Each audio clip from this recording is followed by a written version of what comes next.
Berapa atasanmu sanggup memberi gaji sehingga begitu enteng kau tinggalkan sholat? Apa yang dijanjikan istrimu sehingga begitu enteng kau berikan yang haram? Hanya rayuan sesaat, padahal dia pun akan meninggalkanmu sebelum masa tua tiba. Apa yang dijanjikan anak-anakmu? Ayah, kami akan menjagamu di hari tuamu nanti. Maka berikan kami yang kami inginkan. Belikan kami rumah yang besar. Belikan kami kendaraan yang mewah. Nanti setelah hari tua kami akan menjagamu, kata mereka. Tapi setelah kita tua, dosa-dosa begitu banyak terkumpul. Mereka pun meninggalkan kita di panti jompo yang penuh dengan kesunyian, hening, sepi. Suara cucu tak terdengar menangis, karena mereka pun malu mengakui kita sebagai orang tua. Suapkanlah yang haram ke mulut mereka, berikanlah yang batil ke dalam perut mereka. Itu hanya akan menjadi azab di dunia sebelum hari kiamat tiba. Ishma syi'ta, hiduplah sesuka hatimu. Ishma syi'ta, apa yang mau kau makan, makanlah. Apa yang akan kau bekerjakan, kerjakanlah. Fa innaka mayyit, tapi ingat, kau akan menjadi mayat. Kau akan mati. Semua akan diminta pertanggungjawaban di hadapan Allah Subhanahu wa ta'ala. Hari ini orang boleh tertawa. Hari ini orang boleh merasa dunia dia yang punya. Tapi sampai masanya, yang hijau akan berubah menguning. Yang kuning akan mati. Yang mati akan menjadi debu.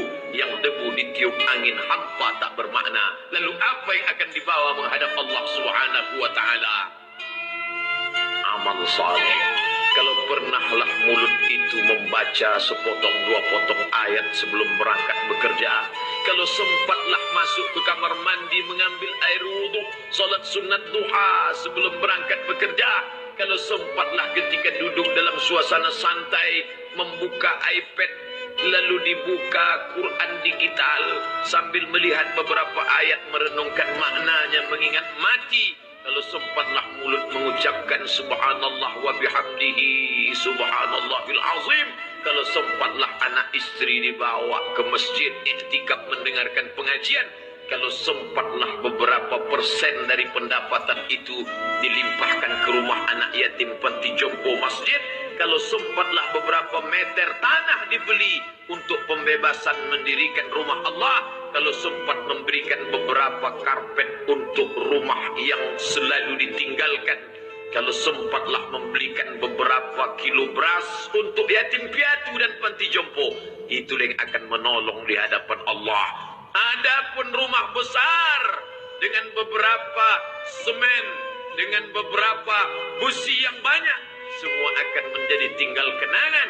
Mereka akan menjual membagi-baginya. Tanah yang dulu harganya semeter 100.000 sekarang sudah menjadi 5 juta. Mereka akan bagi-bagi itu semua kepada ahli waris. Lalu kita hanya membawa 3 helai kain tipis yang tidak berjahit. Dan itu semua menjadi milik orang. Kalau dulu mereka kita didik dengan pendidikan yang baik, di tengah malam mereka bangun, menetes air matanya, lalu dia berdoa, Rabbighfirli wa liwalidayya warhamhuma kama rabbayani shaghira. Seperti tetesan embun di tengah gurun Sahara yang panas. Kalau sempatlah mereka berdoa, Allahumma ighfir lahu warhamhu wa'afihi wa'fu anhu, maka mengalirlah air yang sejuk ke tenggorokan yang kering. Kalau sempatlah mereka membeli makanan, diundangnya anak yatim, diusapnya kepala, ya Allah, terimalah sedekahku ini untuk almarhum ayahku, almarhumah bundaku. Aku tak dapat membalas budi baik mereka, ya Allah, mereka sudah mendahului aku. Maka akan mengalirlah itu sebagai berlipur lara di tengah alam barzah sementara kiamat tiba. Tapi kalau mereka hanya dididik dengan keduniawian, dididik dengan kemewahan, disumbat mereka dengan materi, tak pernah diingatkan pada mati. Ketika kita mati, mereka pun juga akan mati perasaan ingatannya. Paling celaka lagi, mereka mengingat kita dengan mengantarkan bunga. Mereka mengingat kita dengan pakaian hitam. Mereka mengingat kita dengan suara musik. Mereka mengingat kita dengan memajang foto kita besar-besar di dalam rumah. Dan itu hanya menjadi penghalang rahmat Allah turun. Tidak berkesan sedikit pun. Mereka sedang menyangka kalau dinyanyikanlah lagu kesenangan kita, terobat rindu hatinya. Kalau dipajangnya foto kita, dilingkarkannya karangan bunga, puas rindunya.